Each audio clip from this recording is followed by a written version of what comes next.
Kita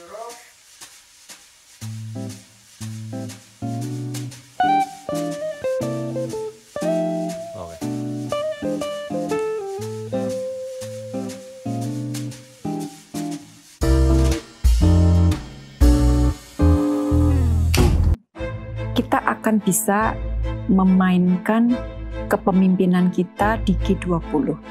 Maka di situ akan muncul trust yang lebih besar kepada Indonesia. Why I also wish President Widodo every possible success when you pass the baton to him in a month's time. I wish Indonesia all the best in the coming year, and I trust that under your leadership we will manage to, quote, recover better, recover stronger. Mengusung tema Recover Together, Recover Stronger.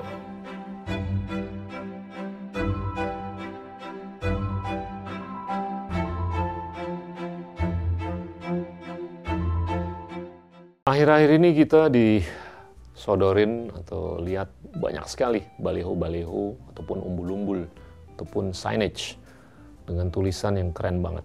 Recover Together, Recover Stronger.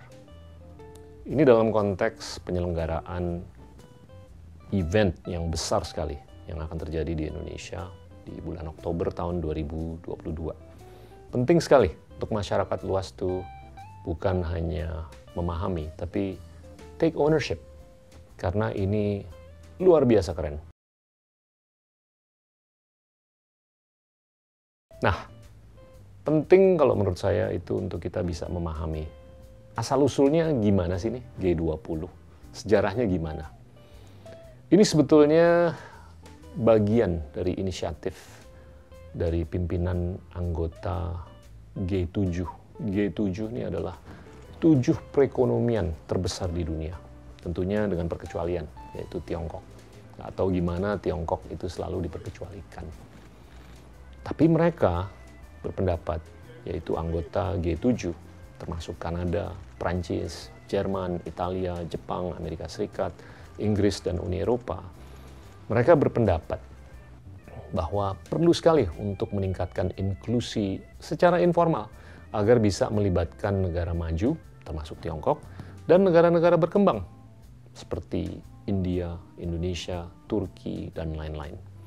Untuk mengatasi krisis ekonomi atau krisis keuangan atau krisis apapun yang tidak bisa diselesaikan oleh negara atau pemerintahan terkait sendiri.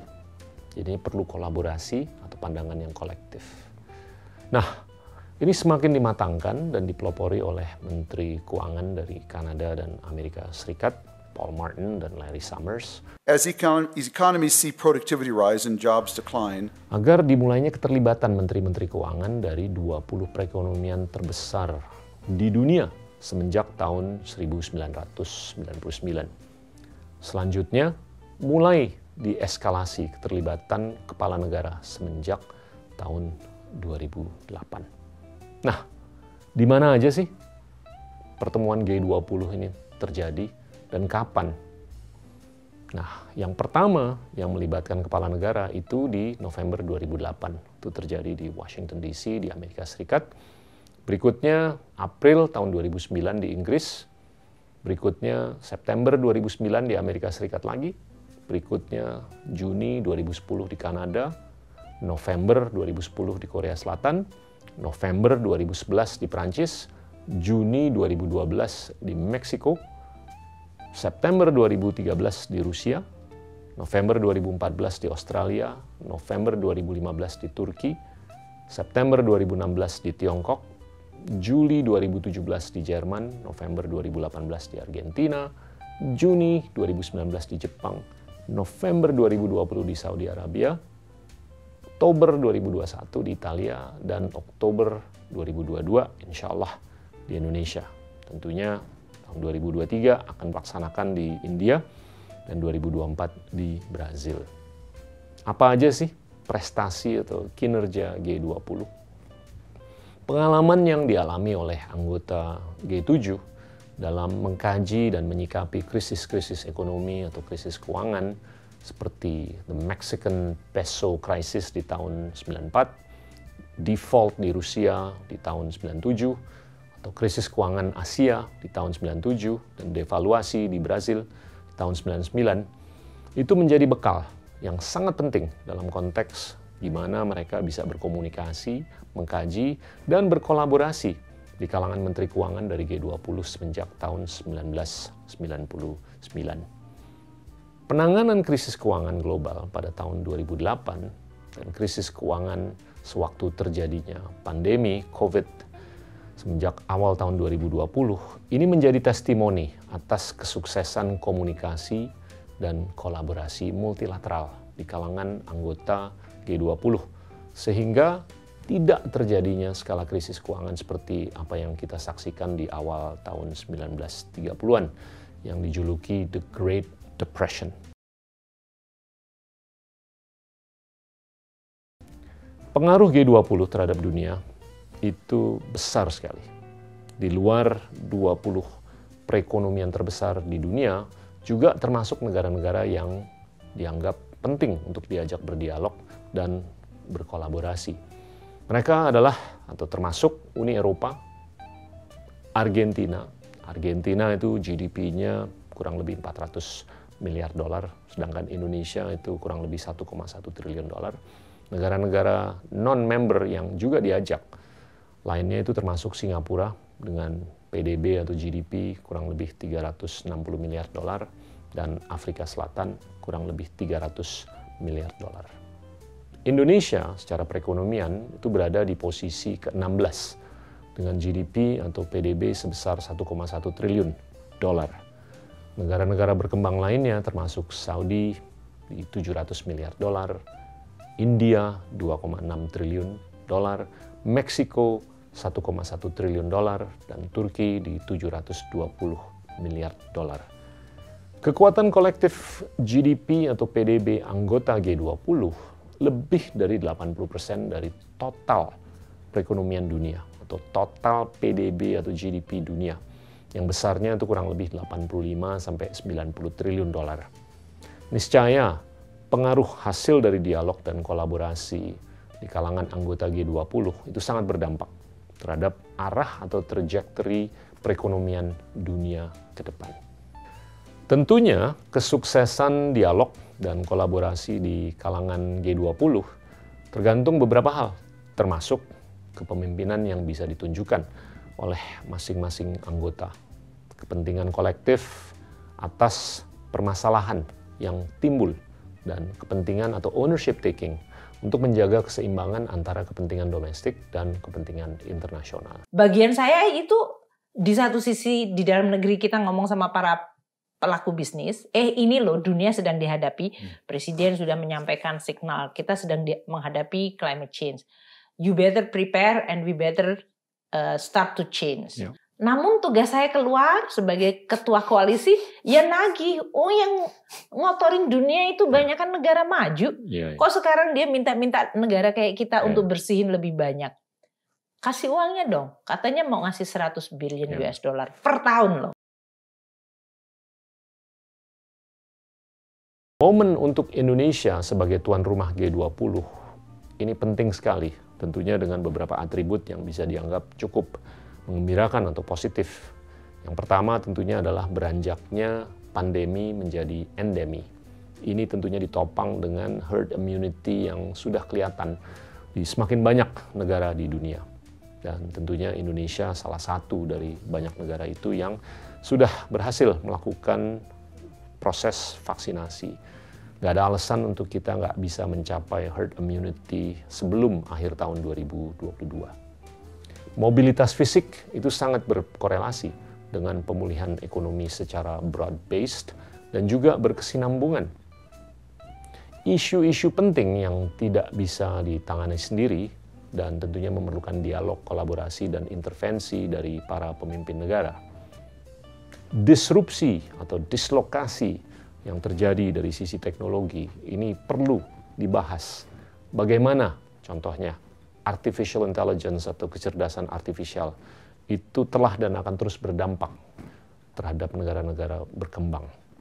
Dan bagaimana kita harus menangani perubahan iklim, karena tentunya telah terjadi ketimpangan antara negara-negara maju yang mungkin saja kelihatan tidak mengemisi karbon dibandingkan negara-negara berkembang, tapi negara berkembang khususnya Tiongkok itu selalu diberdayakan oleh negara-negara maju menjadi pabrik untuk memproduksi barang dan jasa yang dibutuhkan oleh bukan hanya negara-negara maju, tapi seluruh dunia.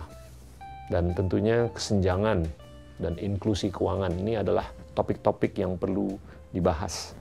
Tapi harus konkret pembahasannya. Kalau menurut saya ada 3 hal yang cukup konkret bisa dikedepankan oleh Indonesia dan bersama anggota G20 lainnya. Dan ini momen dan momentum yang luar biasa untuk Indonesia sebagai tuan rumah. Kita menyadari bahwasanya pertama, ada uang beredar atau likuiditas yang besar sekali yang berada di negara-negara maju. Ini kurang lebih atau bahkan lebih dari 100 triliun dolar. Ini hanya berada di mungkin 5 atau 6 negara termasuk Amerika Serikat, Tiongkok, Jepang, Uni Eropa, dan Inggris. Ini mereka mengelola dana, tapi sayangnya suku bunga di Uni Eropa, suku bunga di Jepang itu di bawah 0. Dan mereka ya agak-agak kesulitan untuk menginvestasikan dana yang begitu besar jumlahnya.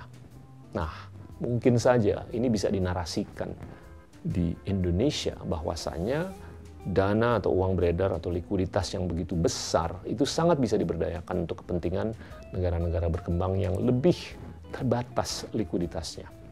Kalau kita lihat likuiditas atau uang beredar yang ada di negara-negara maju, ini dalam ekonomi ini julukannya M2. Itu rasio terhadap PDB-nya 150% sampai 250% dari PDB mereka masing-masing. Sedangkan uang beredar atau likuiditas yang ada di negara-negara berkembang itu hanya bahkan di bawah dari 50% dari PDB. Nah ini gimana untuk kita bisa menggunakan atau memberdayakan likuiditas yang besar di negara-negara maju dan dicurahkan untuk kepentingan negara-negara berkembang yang bukan hanya perlu untuk berkembang, tapi juga melakukan hal-hal yang sangat bijaksana secara tesis investasi. Nah, berikutnya tentunya tema hilirisasi atau industrialisasi di negara-negara berkembang agar bisa lebih dikedepankan untuk mereka itu bisa menjadi lebih padat karya dan padat modal yang lebih smart. Jadinya modal yang dicurahkan itu adalah modal untuk kepentingan supaya kita tuh bisa menjadi smart. Apakah itu untuk bangun solar panel atau membangun artificial intelligence atau membangun apapun lah yang bisa menyongsong abad ke-21 yang keren. Dan yang paling penting untuk negara berkembang adalah gimana kita bisa tembus dari middle income trap ini. Banyak negara-negara berkembang tuh yang masih stuck di middle income trap. Mereka nggak bisa tembus ya di situ-situ aja antara GDP 4.000 sampai 8.000 dolar per orang. Nah, ternyata ini kita tahu fenomena middle income trap. Banyak sekali negara hanya akhirnya terjebak di middle income sebagai grupnya middle income tadi. Dan kita tahu salah satu untuk naik kelas menjadi high income country memang productivity. Nah, yang ketiga yang perlu dikonkretkan dalam pertemuan G20 ini adalah gimana kita tuh harus serius banget terkait investasi dan teknologi yang dibutuhkan oleh banyak negara berkembang agar bisa mengurangi emisi karbon. Agar kita tuh bisa merangkul kesepakatan Paris. Bayangin di tahun 2030 kita semestinya sudah harus mengurangi emisi karbon sebesar 50% dari apapun yang kita emisikan di awal tahun 2000-an. Di tahun 2040, 25%. Di tahun 2050, 25% terakhir. Saya rasa sulit sekali untuk kita bisa mencapai kesepakatan Paris kalau tidak terjadi pengkonkretan dalam konteks pertemuan ini agar bisa dilakukannya investasi terkait dengan teknologi-teknologi yang ramah lingkungan, teknologi yang canggih.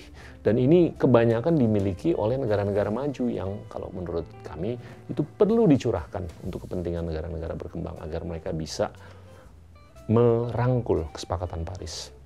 Intinya, prospek untuk bisa recover together, recover stronger.